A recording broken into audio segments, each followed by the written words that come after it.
ಬಾಂಧವರಲ್ಲಿ ನಮಸ್ಕಾರಗಳು. ನಮಸ್ಕಾರಗಳು. ಈಗ ಈ ತೊಗರಿ ಬೆಳೆಯಲ್ಲಿ ಯಾವ ತಳಿಯನ್ನು ಬೆಳಿತಿದ್ದೀರಿ? ನಾವು ಯಾವ ತಳಿ ಬೆಳೆದಿಲ್ಲ, BS ಬೆಳಿತೀವಿ ಈಗ. ಈಗ ಬೇಸಾಯ ಪದ್ಧತಿಗಳನ್ನು ಹೇಳ್ತೀರಾ? ಬೇಸಾಯ ಪದ್ಧತಿಗಳು ಕಾಳಿನಿಂದ ಕಾಳಿಗೆ 3 ಫೂಟ, ಸಾಲಿನ ಸಾಲಿಗೆ 5 ಫೂಟ.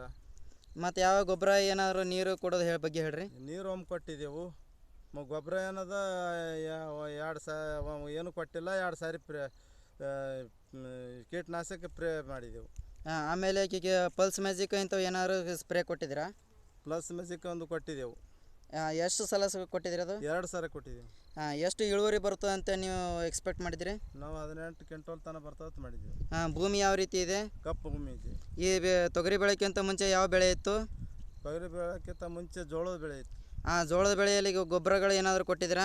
ಏನು ಕೊಟ್ಟಿಲ್ಲ, ಹಳ್ಯಾಗ ಬರೀ ಬಿತ್ತಿ ಬಿಟ್ಟಿದ್ದೇವ್ರಿ. ನೀರು ಇದ್ದಿತ್ತಲ್ಲ, ಬಿತ್ತಿ ಬಿಟ್ಟಿದ್ದೀವಿ. ಮತ್ತು ಭೂಮಿಗೆ ಏನು ತಿಪ್ಪೆ ಗೊಬ್ಬರ ಅಥವಾ ಯಾವ ಗೊಬ್ಬರ ಕೊಟ್ಟಿದ್ದೀರಾ? ತಿಪ್ಪೆ ಗೊಬ್ಬರ ಕೊಟ್ಟಿದ್ದೇವ್ರಿ. ಎಷ್ಟು ಕೊಟ್ಟಿದ್ದೀರಾ? ಅದು ಎಕರೆಕ 10 ಗಾಡಿ ಕೊಟ್ಟಿದ್ದೇವೆ. ತುಂಬ ಧನ್ಯವಾದ.